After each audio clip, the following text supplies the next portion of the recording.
Warning. Our YouTube channel and its videos may contain scenes, language, and content that may not be appropriate for all audiences. These videos include surveillance footage, undercover pursuit of suspects, actual police and rescue operations, and fearless confrontations. If you do not approve of the content, please do not watch our videos.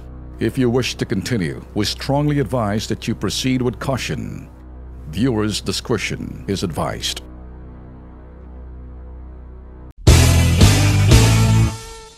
Good morning ho sa inyo. Good morning. Okay. 10 minutes after 10 in the morning. Kamusta ho mga suki ho natin sa ibaang dagat? Eto na ho. Live na ho si Ben Tulfo. Binaba na ho natin music natin ngayong umaga, no? By the way, kami ho'y nagpapasalamat nga pala sa mga viewers ho namin. And I say viewers because I'm talking about yung aming YouTube channel, Bitag Official. Thank you so much. Kami ho'y ang aming views are growing into 109 million views. 109 million views and 135,000 subscribers. And it's growing. Kami ho'y patuloy ho pagsisilbihan ho mga Filipinos overseas na nakatutok ho sa atin, mga Pinoy ho rito sa bansa ho natin, Luzon, Visayas at Mindanao. Kaya tayo ho rito ngayon, we're doing Bitag Live. And Bitag Live is not only about radio and TV. Sabay ho, ang Bitag Live ho, we'll chat with you real time, messaging with you. As a matter of fact, meron ho tayong online Bitag Live din, doing some other things na to keep you updated, lalo-lalo na mga OFW ho natin na talaga mga suki ho natin nakikinig ho sa atin ngayong umaga. By the way, yung mga suki ho natin sa Mindanao, maayong buntag sa inyo din ha. Ay mga suki ho natin sa Visayas, ganun din, Luzon, kahit ho saan kayo, basta't may mga Pinoy ho na talagang sila naman ho'y parokyano ho natin, mga suki ho natin. Good morning ho sa inyo.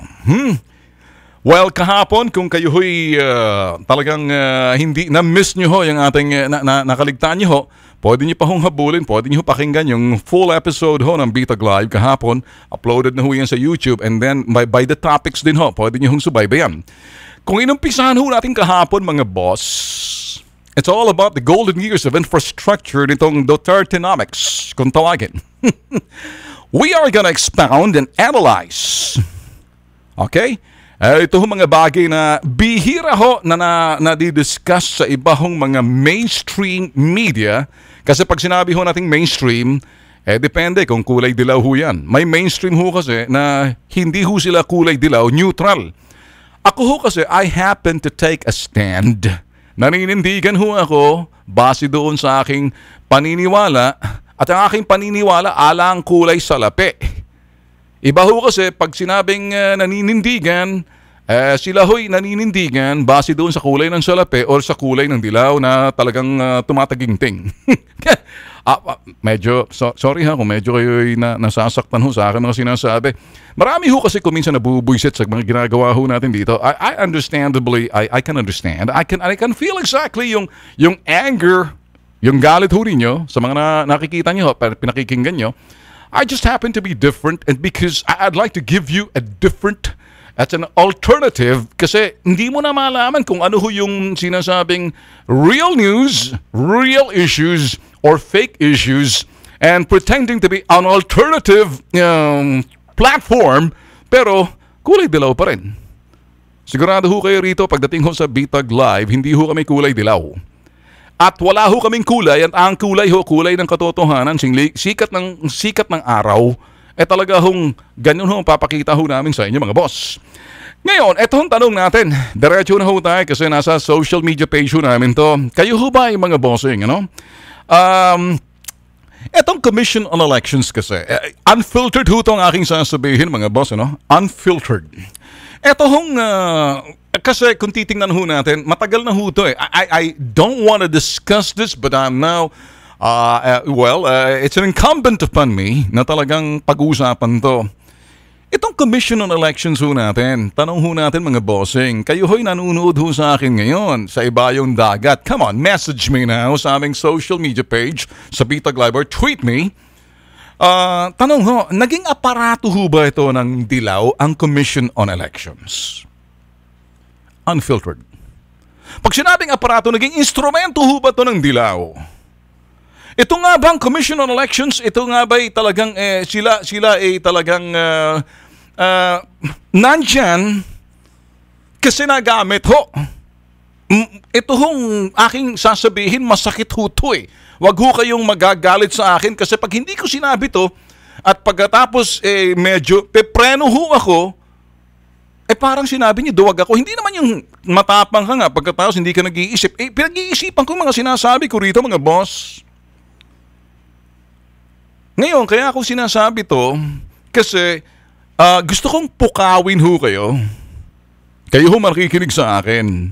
Kayo ho mga tumututok ho sa Bitag Live. Ito bang Commission on Elections, naging aparato ho ba to? Naging aparato ba to? Ito ba naging instrumento ba ng mga dilaw? Nung nakarang eleksyon, kung kaya't yung ating issue dyan sa Vice President, sa VP race, nakikita nyo, panay ang kiyaw-kiyaw. Panay ho itong kiyaw-kiyaw, panay ho ang dada nitong mga kung sino-sino dyan. Hindi na ako magbabanggit. Bakit? Ang iingay ho kasi. Kaya ito lang hong tanong natin. Siguro panahon ho talagang tingnan na maigi yung teknolohiyang gamit ho ng dilaw. Gamit ho ng Commission on Elections sa panahon ho ni President Noy. Na ngayon, kung si Andy Bautista nakikinig ho sa atin, sino ba talaga naglagay sa iyo dyan? Masasabi mo bang walang pakundangan, Commissioner Commission on Elections Chairman, Andy Bautista, na talagang wala kang utang na loob o hindi ka nagamit, hindi ka naging instrumento ng mga dilaw? Simpleng tanong lang yan ni Juan de la Cruz eh. May bayag ako para tanungin to. Ngayon ang aking katanungan dito ay derechahan ho tayo rito. Wala hong pakundangan ang aking sasabihin. Yung bag Smartmatic na yan, talagang pagkatiwalaan ho natin, nagkaroon ng bahid dyan, ng potok sa buhong Smartmatic na yan. Na kung saan, naging dahilan ho na kung talagang maasahan ho natin yung integridad ng sinasabi ho natin teknolohiyang ginamit dyan. Kung kaya't etong protesta rito, kasalukuyan dito sa VP race, makakasiguro ba tayo walang dayaan dyan? Dahil kung pag-uusapan ho yung katiwalian, mas matindi ho yung dayaan kaysa sa katiwalian. Diretso ho to eh. Ngayon, masasabi natin, ano ba talaga to? Kaya ako nagsasalita ng ganito, mga boss, kasi ito ho yung dahilan na kung baga, pag hindi ho na-resolve to, hindi gigisi, kung itong mga tutulog-tulog sa pansitan, itong ating Korte Suprema, na ang bagal ho, gumawa ng desisyon, para agad makita ng taong bayan at matigil na yan, parang wala nang pagdududa, walang bahid ng pagdududa, talagang papasok ang Korte Suprema na nandyan yung sinasabing kredibilidad at integridad, ang gagawin ho nila, ang pagpapasya. Ano nga ba rito? Sino nga ba? Si Bongbong Marcos nagbayad na ho ng kanyang eto naman, requirements ho yan, dapat magbayad ka. Sabi naman to ni Lenny Lugaw, Champurado, Aroscaldo, ang perang ginamit ni Bongbong Marcos galing sa tagong yaman yan eh. There you go. Ang bibilis magsalita nitong para mga puwet ng manok eh. Etong mga galamay nitong si Robredo. Palibhasa, hindi siya makabayad ng 8 million. Ngayon, ang depensa naman itong kanyang abogado, kung sino man yung abogado niya, wala namang dahilan para mabasura kung hindi makapagbayad ng 8 milyones. Isa sa mga requirements yan eh. Bakit yung isa pumurtresta o talagang your foot dragging na sinisiguro ninyo para medyo medyo matagalan? Ako ho kasi nananawagan ho tayo rito sa Korte Suprema na talagang madaliin at masilip para ito maibsan yung sinasabing mga pagdududa kung sino nga ba. Kung nga ba si Lenny o si Bongbong. Marami ho kasi nagsabi, anak ng tipaklo, natulog lang tayo, paggising natin iba na. Hindi ho natin, alam niyo ho kasi sa totoo lang baka sabihin nyo, ano ba naman si Bitag, akala ko ba analysis ka? Iya. Pinupukaw ko lang ho kayo, nag-a-analyze ho tayo rito. Ang tanong, yun ang very simple. Naging aparato ba, naging instrumento ba ng dilaw itong Commission on Elections ng nakarang eleksyon? Kung kaya't panay ang kiyaw-kiyaw nitong mga galamay lilugaw. Ikaw naman, Andy Bautista, etong nasa dyaryo ngayon, itong Commission on Elections Chairman, sabi niya, Wala raw magagawa ang Commission on Elections sa panawagan ho ng sektor, yung kapareho ng NAMFREL at saka si Simbahang Katolika, doon ho sa sinasabing mga sangguniang kabataan na tatakbo sa eleksyon. Paano kung mga drug addict yan? Paano kung gumagamit ng droga? Wala naman daw yan sa sinasabing kinakailangan. Wala naman daw sa mandato, wala naman nagsasabi kung drug addict, pwede sila o gumagamit ng droga na kabataang sangguniang kabataan, at dahil wala naman, kailangan daw rebisahin ng ating saligang batas. Kita nyo? Para wala nang kiyaw-kiyaw. Tanggalin na yung mga SK na yan. Tanggalin na pati mga eleksyon dyan sa barangay na yan. Kung ako tatanungin ninyo, mas naniniwala pa ako, dapat ina-appoint na lang ho mga barangay. May kaakibat ho ng responsibilidad kapag hindi nyo na magawa yung trabaho ninyo. Magsilais na kayo, mga putok sa buho kayo Kasi pag sinabi mo ng mga barangay dyan, i-elect mo ng mga tao, lakas ng loob nito mga honghang na to na nag-aasam-asam, mag-i-consel ng bayan, kaya na mag-uumpisa muna sila na barangay chairman. Yan ho problema natin dyan Ako ho, I go for council this election ng barangay, pagkatapos i-appoint na lang, marami ho kumakyaw-kyaw kasi babalik na tayo sa pagdiktador. Pakialam nyo, kung kinakailangan para maging diktador, basta't importante mapagsilbihan ng taong bayan, happy ang taong bayan, at katotohanan ang lumalabas kaysa naman sasabihin natin, mas matindi kaya ang dayaan kaysa sa katiwalian. Naniniwala ba kayo? Mas matindi ang dayaan kaysa katiwalian. Kapag hindi natin naayos yung sinasabing, may dayaan nga ba na nangyari sa eleksyon? Abay, yung korupsyon, second lang sa sinasabing dayaan. Kasi ninakaw mo ang sinasabing karapatan ng taong bumoto ng katotohanan dahil you impose upon the will of the people na sinasabi ho natin, nilagay natin dyan na mandaraya pala, mandarambong na, mandaraya pa, pagkatapos ang dami pang kiyaw-kiyaw. Ganun lang kasimple. Kaya ang tanong, naging aparato ba ng dilaw itong COMELEC nung nakarang eleksyon? Kaya naman itong silugaw, kana yung kiyaw-kiyaw. I rest my case.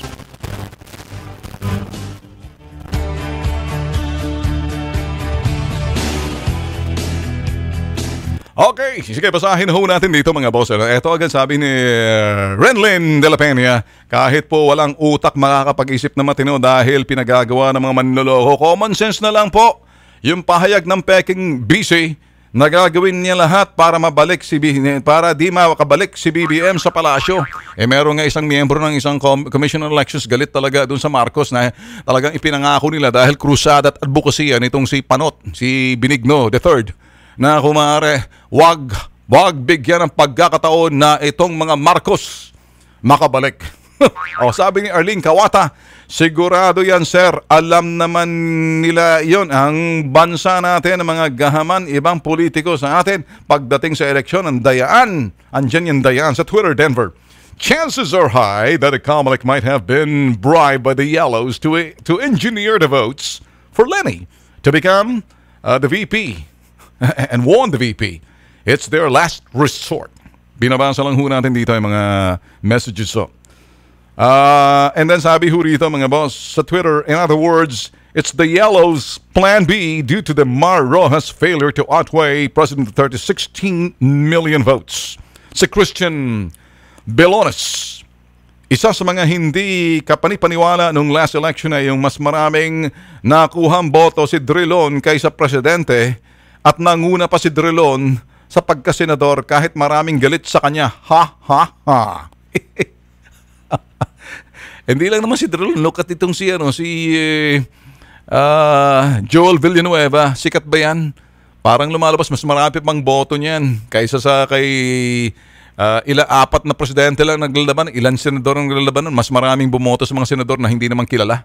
Lalo si cholesterol, sus Mariosep kayo. Nakikita niyo na ba ngayon? Marami yung kasi nagsasabi, mga boss na talagang kung titingnan ho natin, hindi lang 16 million nang napanalunan ni President Digong.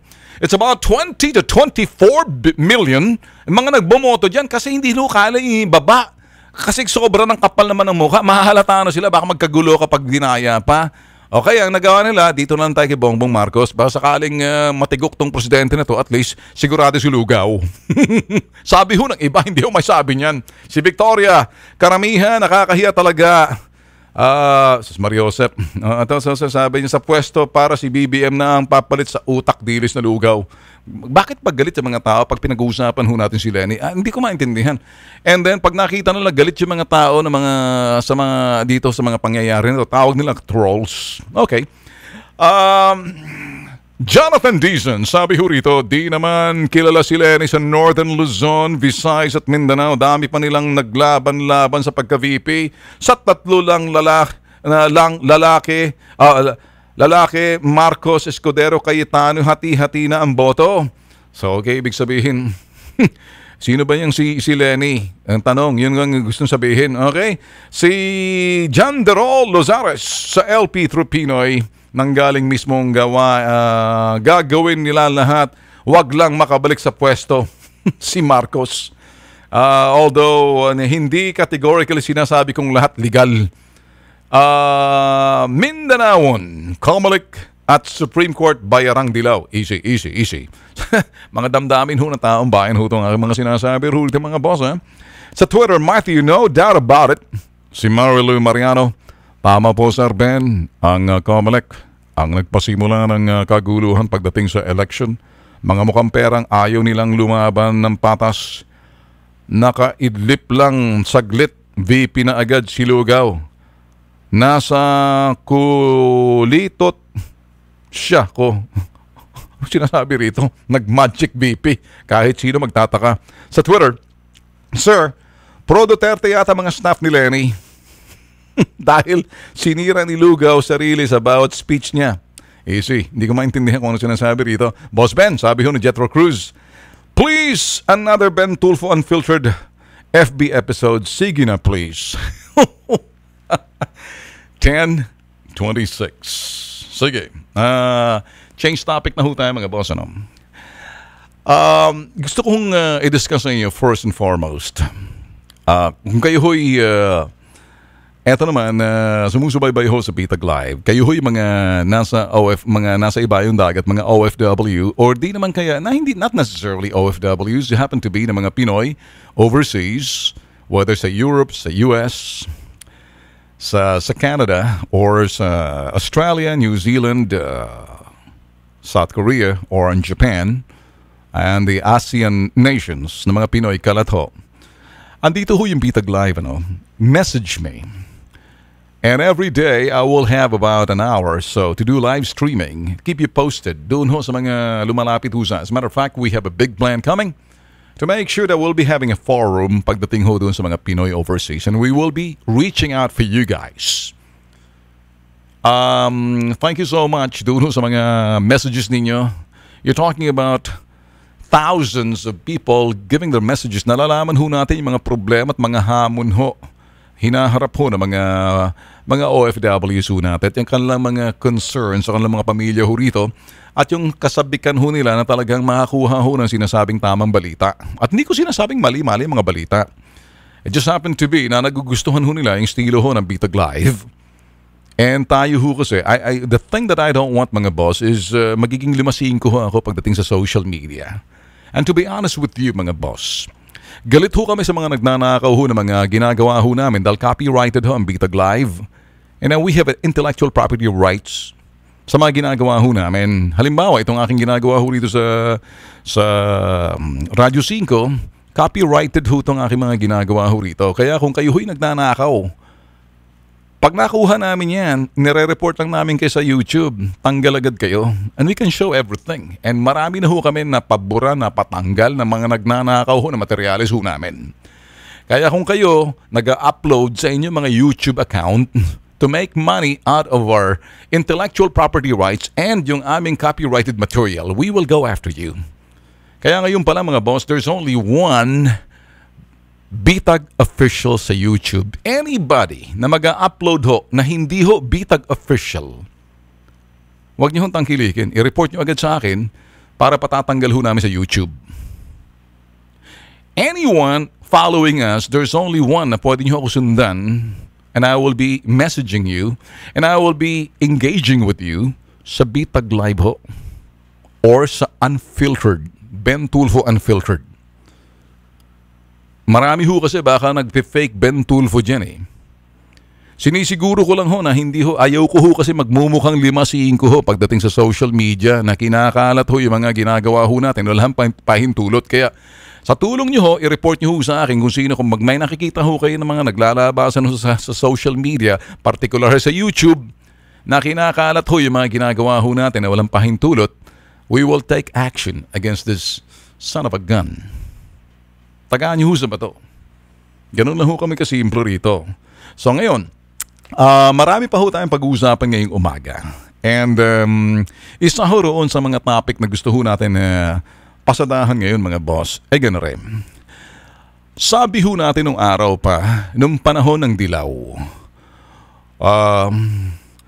where there's no movement, there's no commerce. When there's no movement, there's no movement, there will be no commerce. Transport of goods and transport of people from point A to point B. Movement of goods and movement of people, you need good infrastructure. Panahon pa ho ni Cory Aquino hanggang kay Ramos, hanggang kay Estrada, hanggang kay Arroyo at nandyan kay Panot, kay Benigno Aquino, believe me, wala hong nagawa ang gobyerno ho natin at marami silang kiyaw-kiyaw na puro pangako, puro paninira, puro paninisi sa nakarang administrasyon kapareho nitong si Pinoy Notpa at ang kanyang mga galamay na magagaling daw ng mga economic managers na si Alan, si Cesar Purisima. Give me a break! Si Cesar Purisima, sila habito na mga atinista kuno, na mga galamay ni Pinoy. Anong pinagagawa ninyo? Anong pagmamamalaki? Aquinomics?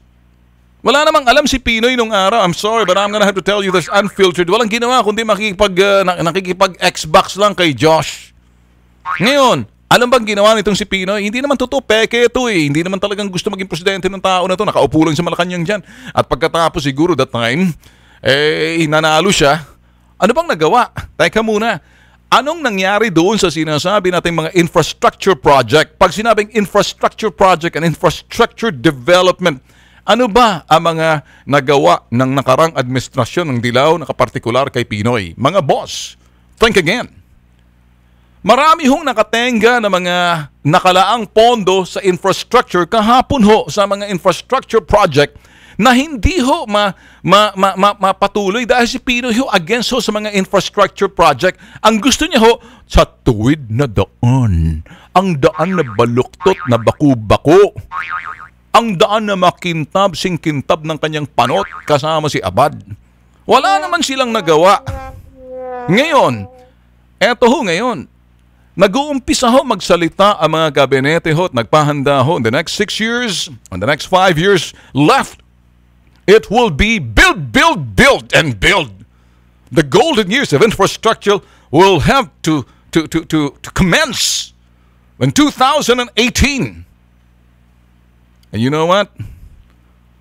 Yun hong dilaw na diary ng Inquirer kahapon, di ba? Inupakan ho natin. Para bang sa halip na sabihin, o sige, kami magmamatsyag, kami mag-observe lang. Good luck. Wish you all the luck, President Duterte. And I hope kung ano yung mga bagay na hindi nagawa ng mga dilaw, magagawa mo. Dapat ganon. And we will simply just, monitor everything. And we will, and we will be here to inform the people. And we will be here to notify everybody kung talaga ba'y tugma tayo sa mga pinagagawa ninyo. Hindi pa nag-uumpisa. Parang, sa 17 infrastructure ninyo dyan, 11 yun kay Pinoy. Proud ba kayo na palpak? Inquirer. Babalikan ko ngayon. Ngayon, eto ho ngayon, bantayan ho natin ang Dutertenomics. You know why? Kung babalikan ho natin, alahong nagawa yung mga dilaw. Marami hong natenga. As a matter of fact, pag upo pa lang ni Pinoy, marami ho siya sa halip na kapareho ng Laguna Lake. Hindi ba dinedredge dapat yan ngayon? Bilyon-bilyon ang babayaran natin. Dinedemanda tayo ng sinasabi yung Belgian, yung contractor doon. Pagkatapos, yung sa MRT, nakita niyo ho ba? Kita niyo ngayon kung paano tayo ka-delay. Anong nagawa ng sinasabing tuwid na daan? Sige nga. Kaya binabalikan lang ho natin mga boss. Mamaya pagbalik ho natin stand by lang ho 10:34. Babalik ho kami. Okay, nagbabalik. Bitag Live. Good morning ho sa inyo. 10:42. This is Bitag Live sa Radyo Zingo. 92.3 News FM. Simulcast ho tayo sa Action TV. Sa mga suki ho natin na nakikinig ho sa atin, simple lang ho aking sasabihin sa inyo, keep watching.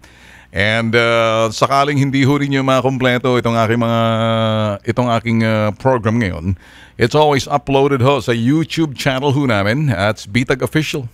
Okay? And di lang ho dyan, pati ho sa aming website ho na yan ho'y bitagmedia.com. Okay? So anyway, diretso na ho tayo ng mga boss. Alam nyo, sige, basahin ho muna natin itong mga ida para naman nagpadala ho ng kalang mga messages si Rodora Pineda sa ginawa ng mga Dilaw Sir Ben at halatang nandaya sila. Ito ho yung mga binabasa lang ho natin. Ano? Hindi talaga sila papayag na maalis sa pwesto ang lugaw queen nila na mismong si Lenny ayaw din talagang matanggalan ng corona. Ako boss, babasahin ko lang ho to. At wag ko kayo magagalit sa akin na parang dating na ako'y solid Duterte. Nung araw pa mga ho, wala naman akong talagang at this point in time, nung panahon pa ho ni Gloria, panahon pa ho ni Pinoy, ganito na ho talaga ako. Ngayon sa akin, just happened to be na ako ho'y positive ho sa mga mangyayari na kaganapan, particular dito sa golden years of infrastructure. Na ako talaga, sasabihin ko sa inyo, I support that. Alam niyo ba bakit? Napag-iwanan na ho yung bansa natin eh. Tingnan niyo ho ang Vietnam, humahabol na ho. Tagal na ho yan dati. Ngayon, tingnan niyo na ho, alayo na ho. Kasi ang investment ho talaga ng ibang mga bansa compared ho sa atin, abay malaki ho from 7 to 10% ng kanilang mga so infrastructure tayo ho, Mariosep, ang baba ho, 2% lang napupunta riyan. Tapos nagkakaproblema pa pag infrastructure. Mabagal hong proseso natin eh.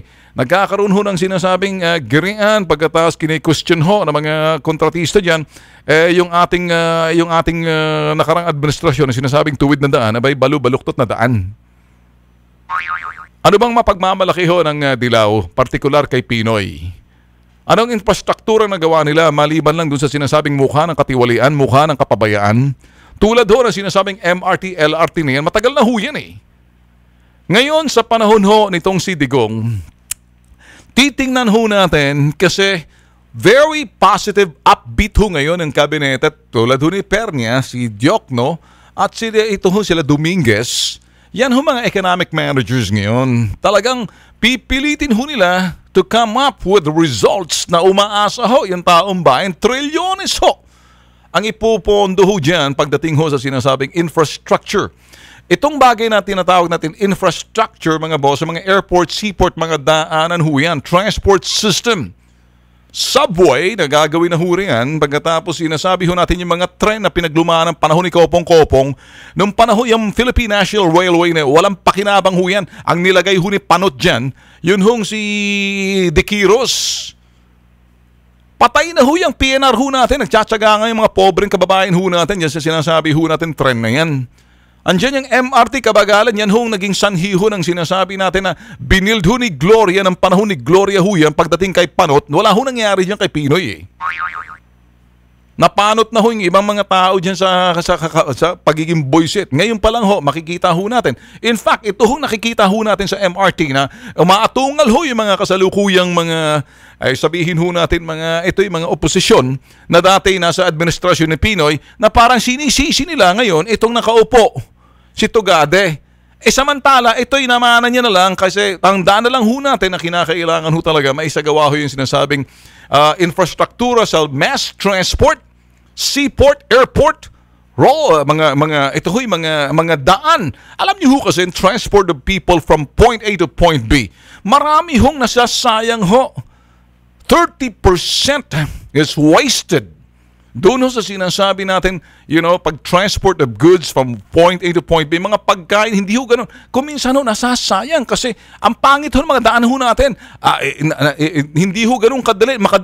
Makarating agad yung mga sinasabing pagkain o yung mga ani na yung mga gulay o mga karne galing sa probinsya papunta ng Metro Manila. Urbanized na ho tayo eh. Kaya nga ho sabi ho natin, kapag when there's movement, there's commerce. Panahon pa ho ni Pinoy, mga boss, talagang standstill. Parang parking lot ho yung EDSA na yan. Ngayon, antabayanan ho natin kasi itong mga oposisyon na to, itong mga nasa dilaw ngayon, babantayan ho nila pag nag-traffic. Isisisi ho nila yan kay Duterte. Isisisi niya sa kasalukuyang administrasyon. Kung titingnan ho natin, magkakaroon ho talaga ng traffic. Alam niyo ho ba bakit? Para may sakatuparan ho yung sinasabi ho natin golden years of infrastructure. Expect ho. You expect. Kaya parang hindi ho attractive para sa mga namumuhunan ho to put their investment dito sa ating bansa. Nung panahon ho ng dilaw na hindi ho marunong magpasalamat itong panahon ng dilaw ng liberal ni si Pinoy na inaangkin ho ni Marojas, siya raw ho talagang parang gustong makakuha ng kredito pagdating ho dun sa sinasabing call centers sa BPO. Yun ho bumuhay sa atin ng panahon ho ng administrasyon ng Aquino na hindi marunong magpasalamat pagdating ho sa mga OFW. Get what I'm saying? Wala ho silang pakialam. Kung titingnan ho natin, sila ho ang gagawin ho ni Pinoy, sinisi ang ginawa ho ng administrasyon ni Pinoy na ngayon binabagsak. Kasi kung ano hong ginawa, ito hong si Duterte, hindi ho siya naninisi nung panahon ho ni Pinoy. Bagkus ang mga tao lang ngayon, nagtatrabaho na lang, work, build and build. Hindi ho panahon ni Pinoy, panay ang saltik kay GMA. Panay ang turo ng sisi sa tuwing pupunta sa ibang dagat kung saan ang kanyang paboritong topic si GMA. Si GMA. Napakawalang kwenta ho ng Pangulong yan eh. At yung mga dilawan ho talaga, yun hong kanilang trabaho. Hindi marunong sorry, hindi marunong umako ng sinasabing pagkakamali. Get what I'm saying?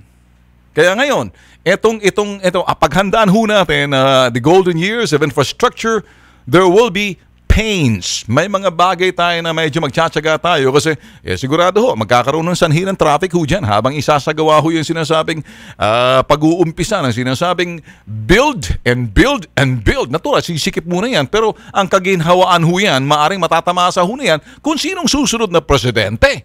Maaring matatapos sa termino ni President Duterte or, depende ho.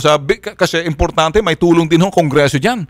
Pagpasa ho ng comprehensive tax packages. Kaya kayo dyan sa Kongreso, makinig kayo, Bebot Alvarez.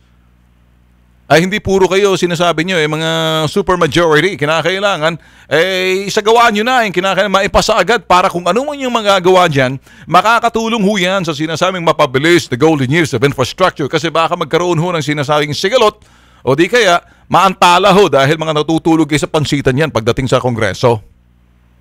So ito hong ating mga sinasabi, mas maganda na intindihan nyo ho. Wala hong infrastructure na gawa si Pinoy. Ang gusto ni Pinoy, manisi. Hindi marunong mag-sorry. Bagkus, turo ng turo, sisi ng sisi. Ngayon, saan ngayon si Pinoy? Nakita niyo ho ba? Nagmukhang lolo. Napanot na, tumanda pa. O ngayon, nung araw, walang ginawa, hindi ba? Xbox. Yan man pinagmamalaki nyo. Dilaw. Ngayon, kaya ito, basahin ho natin Mendigo Neil. Tama ka Sir Ben, kami mga nasilan the victim, puro pangako, napako sa panot at makintab ng daan. Palaging sinasama ang kanyang mga magulang sa mga press. Si Kim, very well said sir. Need natin ang infrastructure. Si RJ Enriquez, kaya hindi ako nagsasawang panoorin ang bitag mo, Sir Ben. Dan talagang direct to the point at may sustansya ang balita. Paano na Pilipinas kung walang mga... Okay, maraming salamat sa ito ho'y pinag-uusapan ng mga tiwali sa gobyerno. Si Jake Bianco. Pagpapasagasa ang halimaw sa Times Street. Hanggang ngayon ba? Bakit magpapasagasa yan? Mario Joseph na yun. Sabi niya, magpapasagasa siya. Alam mo naman ho kasi... Wag na. Magagalit lang kayo pag sinabi natin papasagasa yan. Mga boss, ito hong dapat maintindihan nyo. Itong bansa ho natin, kasalukuyan, marami ho talagang naniniwala at medyo sila ho'y nabigyan ho ng pag-asa sa tagal ng panahon ng 6 na taon ng kalbaryo sa buhay ho ng sinasabing mga dilaw na sa pangunguna ho ni Pinoy at mga niyang mga galamay. Nanawa ho yung mga tao, nagkaroon ho sila ng desperasyon. Desperado na ho sila ng mga panahon na yon. Hindi lang ho sila desperado, galit ho sila, malungkot ho sila. Alahong katiyakan kung anong nangyari. Nang dumating ho yung sinasabing Rodrigo Duterte, abay nabuhayan ho sila. Ngayon, nandyan na ho nakaupo yung tao, binabantayan ho nito mga dilaw na to, na kung maaari, sila ay kontra ng kontra. Pero mag-iingat ho tayo, marami sa Kongreso nagbaliktaran na lang, supermajority, pero sinang galamay ho sila mga dilaw. Alam niyo ho kasi pagdating sa larangan ng politika, mga plastikan ho yan. Kaya mas maganda ho ang tao, nagbabantay, nagmamatsyag ho tayo. Kung nakikinig ho kayo sa Bitag Live, nalalaman niyo ho yung mga kilos at galaw nitong mga nasa itaas gabinete man yan ni President Digong. At ikukumpara ho natin ang pagkakaiba noon sa ngayon at anong inaasahan ho natin. Etong Dutertenomics. Ito yung sinasabing infrastructure. Nung panahon ho ni Aquinonomics.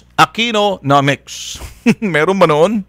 Na pinagmalakuhin ng Cesar Purisima at kung sino-sino ba mga Silito Habito.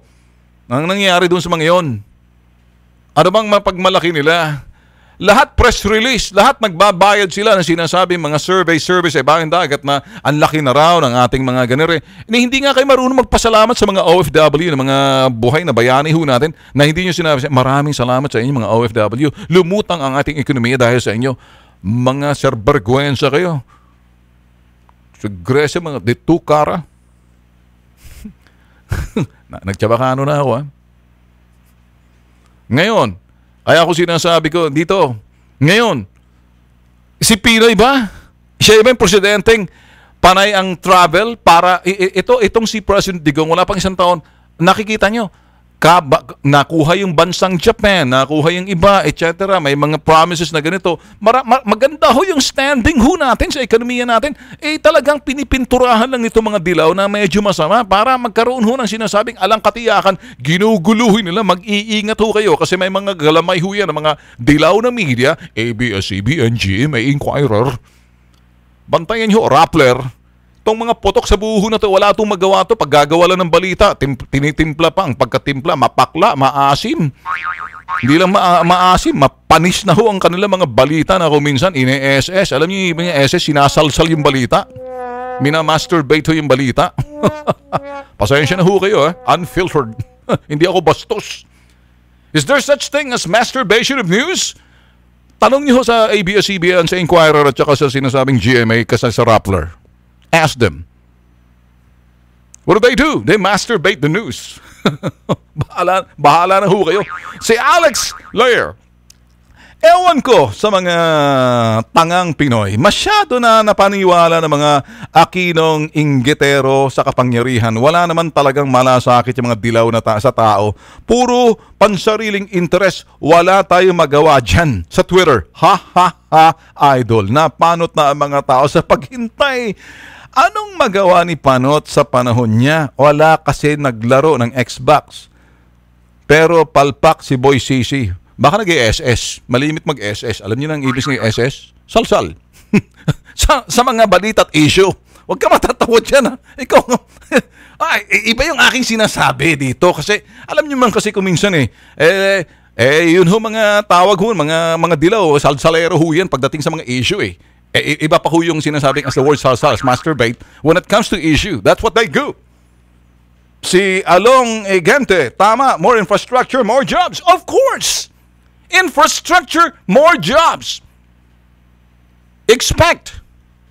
But there will be a little pains and sacrifices for the interest of progress. But tayo ho, bantayan ho natin, suportahan ho natin, magmatsyag ho tayo.